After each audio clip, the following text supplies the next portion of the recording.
Bom, o meu pai, eu fui alfabetizado pela minha mãe, né?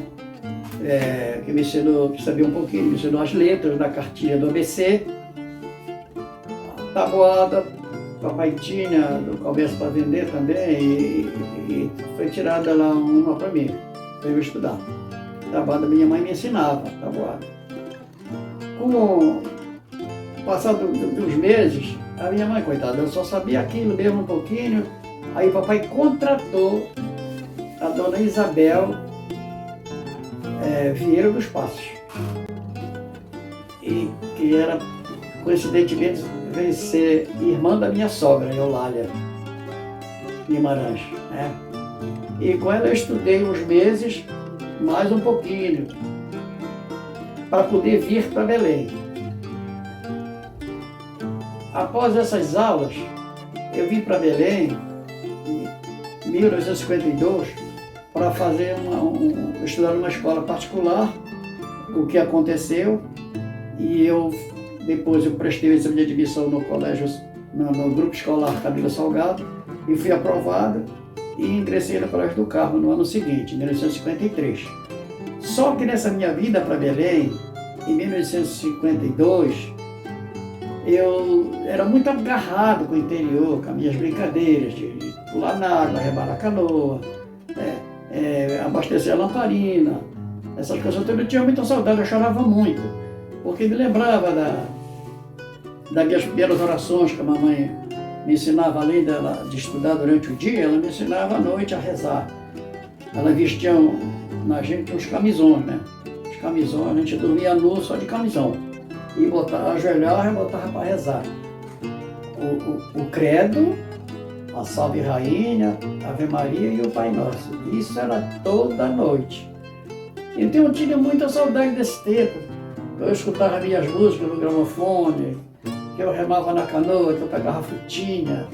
Eu não me adaptava com Belém, com aquela brincadeira de empinar pipa e o fura-fura e outras brincadeiras, jogar peão. Porque a dona Olga não deixava eu estar na rua, deixava o tempo todo eu estudando, não queria que eu me metesse com a molecada da rua.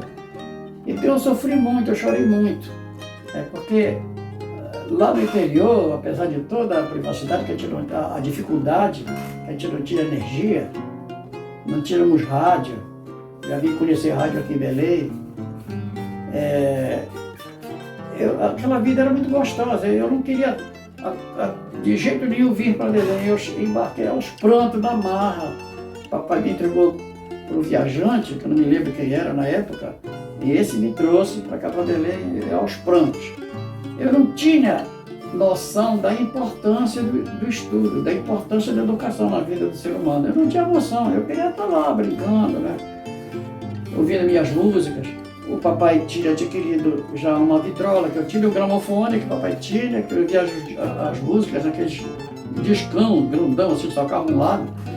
Depois o pai comprou a vitrola, que tinha gravações das cantoras Marlene, Emilínia Borba, Carmélia Alves, Lana Bittencourt, várias cantoras, e tinha instrumental, tudo 78 rotações, né? Vários instrumentos que eu não sabia quem era Valdir Azevedo, quem era Jacó. E eu me encantei com o dedilhado. Eu queria fazer isto. O meu encanto era isso, eram os ponteados. Era a minha luta no banjo do titio, que não dava certo, porque os trastes eram todos, e era muito pesado para mim. E eu fiquei, como se diz assim hoje, fissurado, né? Eu queria ser um tocador, eu queria tocar. Então, entre esses discos veio várias gravações de garoto. Eu sabia ler, eu lia garoto, para mim era um menino igual a mim, de 7, 8 anos. E eu meti na cabeça o seguinte: se esse garoto toca, eu também vou ser tocador. E então meu pai brigava muito comigo, porque eu gazetava, né, que eu tinha que ir para o comércio, eu enchia água, fazia tudo rápido, né, mas eu tinha que ter um tempo para estar com o banjo na mão. E um certo dia, antes de vir para Belém, tinha meus 9, mais ou menos, aí papai nunca me bateu, mas ele me dava, como se diz, então, um carão. Dava um carão, que muitas vezes doía mais do que uma palmada. Não quer nada com a vida, rapaz, só quer ser vagabundo, tá com suas coisas na mão, não quer nada, tem que trabalhar e tal. E para o meu pai, trabalho era ter um comércio e vender, era pegar um machado e ir para a mata derrubar pau, ir assim para a mata cortar lenha, né? Encher água no rio. Então, o trabalho para ele era isso. O músico era ser desocupado, né? E um dia eu me sentei assim na escada para tomar banho, chorando. Aí fiz um juramento. Só se eu morrer. Mas se eu não morrer, eu vou ser o maior tocador do Nagás. E graças a Deus, eu sou. Eu consegui meu espaço em Belém, depois de muita luta, né? Mas até chegar a esse estágio em que eu me encontro, tem muita história. Eu estive em Macapá, é que eu vou contar essa história depois. Bom, eu estudei no Colégio do Carmo no período de 1953, já aprovado na admissão ao ginásio, até o ano de 1957. Na realidade, o papai havia sido, digamos assim, correligionário do general Assunção. A Assunção ganhou as eleições e o papai pegou um cargo de suplente de pretor. Primeiro suplente de pretor, era o cara que fazia os casamentos civis.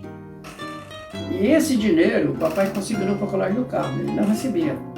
Enquanto ele estava, a política estava por cima, ele estava do lado dele, né?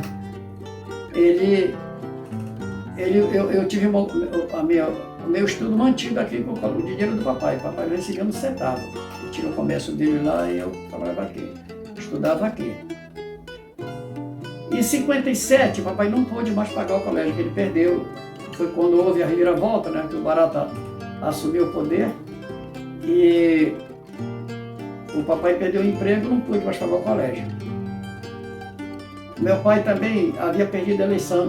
Em 1954, a eleição para prefeito, meu pai foi eleito, só que teve um detalhe, ele queria passar a notícia para o interior, que naquele tempo era o Mensageiro C5, na Rádio Clube. E o meu pai, em vez de deixar para dar notícia no outro dia, depois de apurado toda a eleição, estava apurando, ele estava ganhando, e estava ganhando por 8 votos, não tinha mais nada. Existiam 16 votos em branco. Aí ele resolveu passar o telegrama. Ao invés de ele escrever e mandar alguém passar o telegrama, não, ele mesmo foi. Aí deixou a junta apuradora sozinha lá com o juiz e uns fiscais de confiança dele. Existiam 16 votos em branco, os caras convenceram, não sei de que maneira, deram algum dinheiro lá para os caras converteram os 16 votos em branco em votos válidos para outro candidato e o papai perdeu a eleição. E fomos que ele passou a mensagem num dia, no outro dia o outro passou a mensagem dizendo que havia ganho a eleição. Com isto, o papai se aperreou, porque naquele tempo não tinha fundo partidário, não tinha nada, o papai nunca recebeu dinheiro assim, ele mesmo fazia do capital dele, ele se descapitalizou, ele ficou aperreado. Então o que ele fez? Ele alugou a posse Bom Jesus do Furo Grande, onde estava a nossa casa sempre viva, ele alugou e comprou uma casa em Macapá, uma casa em cima da praia, na praia do Elesbão, que hoje em dia é uma orla ali, lá em Macapá. Lá nesta casa nós fomos morar. Como em 57 ele não pôde mais pagar, o carro me franqueou. Os padres me deram 57 de graça. Eu estudei, mas a contrapartida era eu ir para o seminário. E ir para o seminário e me tornar padre não fazia parte dos meus planos, nunca fez. Aí papai não pôde mais pagar e eu voltei para Macapá em 1958. A nossa ida para Macapá foi porque o papai havia perdido a eleição, como eu havia falado, e ele alugou a Sempre Viva para o senhor Gesilão Donato de Araújo, que colocou lá como gerente o primo dele, Raimundo Freire Cordeiro. o Mundinho Cordeiro, e que é pai do grande Manuel Cordeiro, grande músico. O Dom Manuel foi para lá criança, e nós fomos morar em Macapá. Então, nesse tempo, o papai ficou fazendo viagem de regatão, comprando e vendendo mercadoria, e assim ele nos mantinha em Macapá. Só que o senhor Agesilau tinha interesse político e o meu pai tinha tido uma boa votação na eleição anterior. Ele continuava visitando as bases eleitorais dele, dizendo que perdeu a eleição porque aconteceu esse episódio. Então o papai tinha um bom prestígio eleitoral e o Agesilau, vendo essa grande vantagem, chamou o papai para voltar para Anajás para ser o vice-prefeito dele. Assim, o papai voltou, a mamãe veio com os filhos menores para Sempre Viva, certo? E eu fiquei com a minha irmã em Macapá. E nas férias, a gente vinha para Sempre Viva e ficamos todos juntos, a nossa família, eu, papai e meus irmãos, mamãe, e junto com o Mundinho Cordeiro e a família dele. Que naquela altura o Mundinho tinha como filhos a Maria, o Manuel, que era bem pequenino, e a Zilmar, que era menor ainda. E lá nasceu o Estélio também. Aí como se aproximava a eleição em 62, o Jagico resolveu entregar a casa para o papai para ele ficar sendo o vice dele, e nós ficamos morando juntos lá. Eu estudando em Macapá e vinha para as férias para o interior. Mas isso é outra história. Na minha vinda para cá para Belém, foi um mundo novo, foi assim, uma coisa... Porque eu acostumado àquela vida ribeirinha lá no interior. O tempo mais feliz da minha vida foi aquele tempo lá. Até hoje eu sinto muita falta, muita saudade. Aqui em Belém eu morava com o senhor José Correia, dona Olga, onde fui muito bem tratado, me encaminharam para a escola, tudo bem. E eu conheci aqui o bonde, andei de bonde, andei de ônibus, que os primeiros ônibus eram feitos assim, digamos assim, era de carroceria de caminhão, era feito de madeira. Ringia tudo, quando a gente andava ele ringia tudinho, né? Madeira, né, com choque. Mas quando a gente pegava o bonde, certo, que era duro, aqueles bancos eram de madeira mesmo, era muito grosso, o negócio ali era muito ruim. Quando a gente saltava de um bonde que pegava um ônibus, era mesmo que entrar no céu, eu acho, era uma delícia. Depois eu conheci o Zeppelin, era o ônibus da empresa Batista Campos. Era o formato de um charuto, tipo um Zeppelin mesmo, né? Lindo, bonito. Eu me lembro bem que a gente entrava, lá atrás tinha um espelho grande, a gente entrava assim, tinha as cobradoras, né? Tudo uniformizado, vinha com umas moedas na mão, batendo assim, cobrando, de banco em banco, assim, cobrando os cobradores, né? Não tinha esse negócio de rolete, não tinha nada. Era uma outra coisa, era um outro mundo, né? E isso para mim era um deslumbre, sabe? Foi quando eu conheci, nessa época, os chorões da época, né?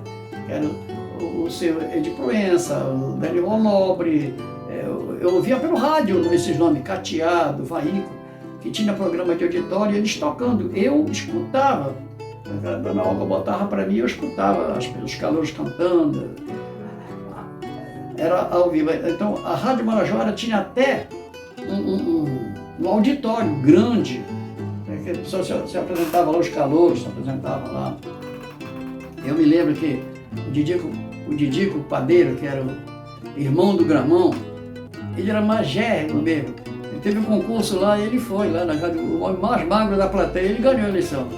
Ele foi eleito, ele ganhou um prêmio lá, era o homem mais magro da coisa, magrinho, era mais magro que o Gramão, tu ainda que era um palito. Né? Então tinha essas coisas, e eu ouvia o nome desses chorões, eles se apresentavam em rádio. Uma certa feita eu vi, passou uma caminhonete, PR-C5, e dentro estavam uns músicos, né? Com uma camisa grená, me recordo bem, com umas letras aqui bordadas em amarelo, PR-C5. Eu sonhava crescer e um dia vestir uma camisa daquela, ser músico de rádio, que era o que passava na minha cabeça. Para mim, eu acho que aquilo dava para viver. Eu não tinha noção de absolutamente nada de futuro. Para mim, isso foi um deslumbre, né? Muito bom essa minha fase aqui em Belém.